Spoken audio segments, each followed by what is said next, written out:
Alors, rapidement, juste pour avoir une vue, maintenant qu'on connaît tous les éléments de ce à quoi ressemble un tour de jeu. Donc, un tour de jeu commence par retourner les cartes qui sont ici. Voilà. Alors, une fois qu'on a sorti les cartes, on regarde s'il y a des symboles sauvageons qui sont là. Alors, il y en a un. Ça veut dire que le symbole sauvageon va avancer de 1 ici pour la force de l'attaque des sauvageons. Alors, premier événement à jouer. Donc le détenteur du piotron de fer choisit si chacun met à son jour son niveau de ravitaillement, si si on recrute ou si on fait rien. Alors imaginons que le joueur qui a le trône de fer fait un ravitaillement. Alors qu'est-ce qu'on va faire? Ben, pour chaque joueur, on va regarder si il y a pas si le niveau de ravitaillement est bon ou pas. Donc si on regarde pour le joueur gris, bah, j'ai un peu compté pour vous un tonneau ici, un deuxième ici et deux de plus ici.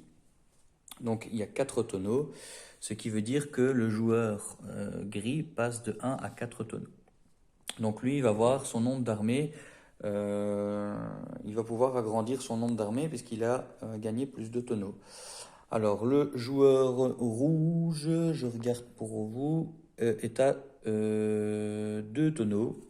Donc lui, il diminue ici, puisqu'il était à 4. Et donc il va falloir regarder s'il ne dépasse pas ses armées. Donc il a le droit à 3 armées, une de 3 et deux de 2.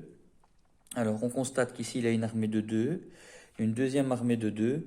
Et partout ailleurs, ben, il y a un bateau dans un port, c'est 1. Et ici il y a 2 bateaux. Donc ce sont des unités seules, donc il ne dépasse pas son nombre limite d'armées, pas de problème. Et le joueur jaune possède, je regarde pour vous, possède un seul tonneau ici. Donc, il retombe à 1 et donc lui aussi donc passe de 3 à 1 et donc il faut vérifier ses armées. Il a droit à 2 armées, une de 3 et une de 2. Et il s'avère qu'il a 4 armées de 2. Donc là, pour coller à sa limite de ravitaillement, il va devoir détruire des unités. Et c'est lui qui va choisir. Alors, si on regarde un petit peu les armées qui sont sur les territoires, il a une armée avec un chevalier et un fantassin, 2 armées de fantassins et une armée de bateaux. Alors, il ne va pas éliminer son chevalier puisque c'est celui qui a la plus grande force de combat, donc il faut qu'il élimine deux de ses fantassins puisqu'il a droit qu'à 2 armées et là il est en possession de 4 armées. Alors, imaginons qu'il enlève un bateau et qu'il enlève un pion ici, par exemple. Voilà. Maintenant, il n'a plus que 2 armées. Ça correspond bien à sa limite de ravitaillement. Donc voilà, là on a le cas typique où le niveau de ravitaillement n'a pas été surveillé par le joueur jaune et où il est obligé de retirer des pions du plateau. Pour les autres, c'est ok. Deuxième événement, collecte des pions pouvoir. Alors il suffit de compter les pions pouvoir que procède chaque joueur. Alors si je regarde pour le joueur gris, il n'a que une couronne, donc il va gagner un pion pouvoir. Bon, je ne vais pas le faire, mais l'idée c'est ça. Il suffit juste de compter et de prendre le pion pouvoir correspondant. Alors, il y a juste que il y a un bateau dans un port ici pour les Lannister. Donc, quand on a un bateau dans un port, on peut collecter un pion pouvoir. Mais il y a un bateau d'un autre joueur dans la zone de mer adjacente, ce qui fait qu'il ne va pas pouvoir le collecter. En revanche, pour le joueur Stark, qui a aussi un bateau dans un port, la zone maritime adjacente n'est pas connectée, donc lui il peut collecter un pion pouvoir pour ce bateau dans le port. Donc voilà. Donc ça c'est la différence qu'il peut y avoir pour cet élément-là du jeu. Donc voilà, pour le reste, rien de particulier, il suffit de compter les couronnes. Et pour la troisième carte, attaque des sauvageons. Donc voilà, donc l'attaque des sauvageons est de 4. Donc voilà, donc les joueurs vont miser leur pion pouvoir. Et puis on va tirer une carte et alors on regarde, par exemple ici, imaginons qu'ils ont gagné. Qu'est-ce que ça dit? Tous les pions pouvoir que le plus fort enchérisseur a misé retournent immédiatement dans son pouvoir disponible. Donc tous les pions pouvoir normalement sont défaussés, mais les siens, il peut les garder. C'est sa récompense pour avoir misé le plus. Alors, s'ils avaient perdu, alors le plus faible enchérisseur, il aurait dû défausser tous ses pions pouvoir disponibles, donc il serait retombé à 0, donc très très handicapant. Et tous les autres joueurs défaussent 2 pions pouvoir disponibles, si possible, en plus de ceux qu'ils ont déjà dépensés en misant. Donc c'est vachement handicapant pour tout le monde, et encore plus pour celui qui a le moins enchéri. Donc d'où l'intérêt de vraiment battre les sauvageons, parce que sinon on est quand même vachement pénalisé. Alors, après ça, normalement, c'est la phase de programmation. Donc, tous les joueurs vont mettre des ordres pour chaque territoire qu'ils contrôlent, masqués. Bon, ici, ça n'a pas vraiment d'intérêt que je le fasse tout seul ici. Donc, ce que j'ai fait, c'est que j'ai déjà placé les ordres et je suis arrivé à l'étape où on révèle tous les ordres en même temps.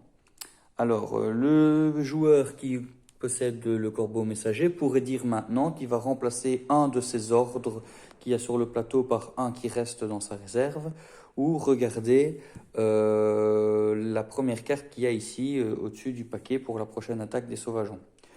Bon, qu'est-ce qu'on pourrait faire? Bon, bah là, voilà, ça à lui de voir. Je ne vais pas changer ici, mais voilà ce qu'il pourrait faire. Alors, après ça, on commence par résoudre les ordres raids. Donc les ordres raids, c'est les premiers à résoudre. Alors, quel est le joueur qui joue en premier sur la piste? C'est le joueur Stark, donc le joueur gris. Et il se trouve que le joueur gris n'a pas joué d'ordre raid. Donc lui passe son tour puisqu'il n'a pas d'ordre à jouer. Le deuxième joueur, c'est le joueur jaune, le joueur Baratheon. Alors lui, est-ce qu'il a un ordre raid? Oui, effectivement, il a joué un ordre raid ici, d'accord, qui va pouvoir jouer. Et il va le faire pour pouvoir retirer l'ordre de consolidation de pouvoir que le joueur gris a joué sur ce territoire, puisqu'ils sont adjacents. Donc il le joue, donc on enlève l'ordre de consolidation de pouvoir pour les gris. Donc c'est un ordre qu'ils ne pourront pas jouer.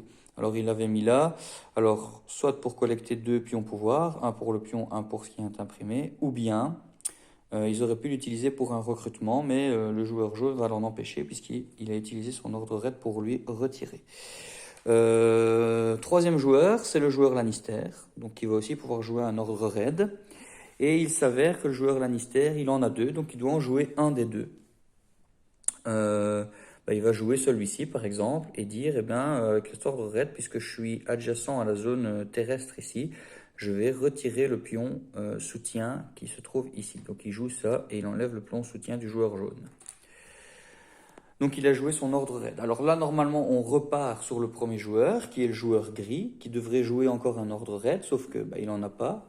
Donc on passe au deuxième, le joueur jaune, qui avait déjà joué tout à l'heure, mais il n'en avait qu'un seul, donc il n'a plus rien à jouer. Et on repasse au joueur rouge, qui lui en a un deuxième, donc il va pouvoir le jouer aussi. Et grâce à celui-là, il va retirer l'ordre de consolidation de pouvoir du joueur jaune qui est ici. Voilà. Comme ça, les ordres là sont joués. Donc là, tous les ordres raids sont joués. Donc maintenant, on va passer aux ordres de marche. Et c'est le joueur gris qui commence, puisque c'est le premier sur la piste des trônes de fer. Est-ce qu'il a des marches à jouer? Oui, il a placé ici une marche pour se déplacer d'ici. Alors, ici, on est vraiment dans une configuration où on voit que l'ordre de jeu a quand même une importance, parce que les gris comme les jaunes pourraient très bien s'attaquer l'un l'autre, mais le fait que le joueur gris joue en premier, c'est lui qui va avoir la main pour pouvoir placer un pion marche. Parce qu'effectivement, s'ils avaient fait l'inverse, le joueur jaune, enfin pas l'inverse, mais imaginons que le joueur jaune ait aussi joué à un ordre marche, c'est le joueur gris qui va l'attaquer en premier puisqu'il joue en premier. Donc c'est pour ça que le joueur jaune joue une défense, parce qu'il sait que les gris vont attaquer. Voilà. Enfin, il suppose, hein. On ne sait jamais ce que les autres joueurs vont faire, mais voilà un exemple. Alors, imaginons que les gris attaquent ici avec les deux, voilà, et imaginons qu'ils laissent un pion pouvoir pour garder le contrôle des 2 tonneaux qui sont là. Voilà, c'est un exemple. Là, il y a une bataille à résoudre. Alors, quelles sont les forces en présence? Il y a 4 pour les joueurs gris, puisqu'il y a 3 sur le plateau, plus le bonus ici, et 3 pour les joueurs jaunes, qui vont avoir les fantassins et le pion de défense. Donc on est à 4-3. Alors il n'y a pas de soutien possible. puisque le seul jeton soutien était ici, donc le joueur Baratheon, le joueur jaune aurait pu soutenir le combat, mais les joueurs rouges ont retiré l'ordre qui est là auparavant, donc ils peuvent plus soutenir comme ils l'avaient espéré au départ. Donc on est à 4-3 et il faut jouer une carte maison. Alors je vais en tirer une. Imaginons que les joueurs gris n'ont plus beaucoup de possibilités, ils sont obligés, ils ont déjà joué beaucoup de combats, perdu des cartes et ils jouent une carte avec une force de 1 et 2 tours. Donc ça veut dire que ils avaient une force de 4, ils passent à 5 et les Baratheons vont jouer une carte, par exemple, je vais prendre ça ici, une carte de force 3, d'accord, donc ce qui fait qu'ils étaient à 3, ils passent à 6, parce que eux ils n'ont pas fait beaucoup de combats, il leur reste beaucoup de cartes, donc on est à 6-6, la carte a une capacité si vous gagnez ce combat, mais pour le moment c'est le cas parce que c'est 6-5. Mais le joueur Stark étant le joueur Baratheon étant le premier sur la piste, de toute façon, même si c'était égalité, c'est le joueur jaune qui va gagner la partie. Donc le joueur jaune remporte la bataille. Et la capacité de la carte nous dit que si le combat est gagné, on peut améliorer un des fantassins participants en chevalier. Donc ça veut dire que sur un des deux fantassins ici, eh bien, le joueur Baratheon peut le remplacer par un chevalier. Voilà. Alors, le joueur Stark ayant perdu, il doit se retirer de là où il vient, donc il doit revenir ici et coucher ses unités sur le plateau. Donc le pion pouvoir qui avait été dépensé ici, du coup devient inutile, puisque on est toujours dessus, le joueur gris est toujours dessus, mais bon, ça il ne pouvait pas savoir qu'il allait perdre, il espérait peut-être gagner, enfin peu importe. Donc voilà, donc genre de combat qui peut se passer. Et l'ordre marche a été résolu, donc on le retire. Alors le deuxième joueur, c'est le joueur Baratheon. Donc le joueur Baratheon, il doit jouer un ordre marche. J'en ai mis qu'un seul sur le plateau. C'est celui-ci. Donc là, il a le choix d'attaquer le port, ou alors il va se déplacer. Admettons qu'il l'enlève et qu'il se déplace ici. Le déplacement est joué. Ensuite, c'est le joueur Lannister qui a posé une marche ici. Et qui... pour les besoins du jeu, pour pas trop traîner, je vais me déplacer ici, voilà, et j'enlève ceci puisque c'est joué. Donc voilà, donc les joueurs ont joué un ordre de déplacement et puis maintenant on repart de nouveau sur le joueur gris qui peut jouer un deuxième ordre de déplacement, mais il n'y en a pas sur le plateau. Donc ce serait au joueur jaune puisque c'est le deuxième sur la piste, mais il n'en a pas non plus et ainsi de suite. Vous avez compris, de toute manière j'en ai plus mis. Quand tous les ordres marche sont résolus, on regarde les ordres de consolidation de pouvoir. Il y en a deux qui ont été retirés par les ordres raids tout à l'heure qui ne se joueront plus. Il n'y en a qu'un seul qui peut être joué. C'est celui placé ici dans le port par le joueur Stark. Et donc le joueur Stark remporte un pion pouvoir. Il n'y a pas d'autres pions consolidation de pouvoir. Donc tous les ordres ont été joués. Alors ce qui reste sur le plateau, c'est que des ordres défense. Et il pourrait éventuellement rester des ordres soutien. Comme tous les ordres ont été joués, on peut les retirer, ce qu'on appelle la partie nettoyage. Et le tour est terminé. Voilà, donc ça c'est un peu en accéléré parce qu'évidemment j'avais placé tous les ordres. J'ai passé toute la partie où on réfléchit, c'est logique. Et je les ai joués très rapidement. J'ai pris une bataille qui est très courte, une seule bataille, enfin voilà. Donc j'ai mis les... Il n'y a pas beaucoup de pions sur le plateau, j'ai mis une situation juste pour montrer à quoi ça ressemble, mais enfin voilà, comme ça on voit un peu ce qu'on peut faire avec tout ça. Voilà.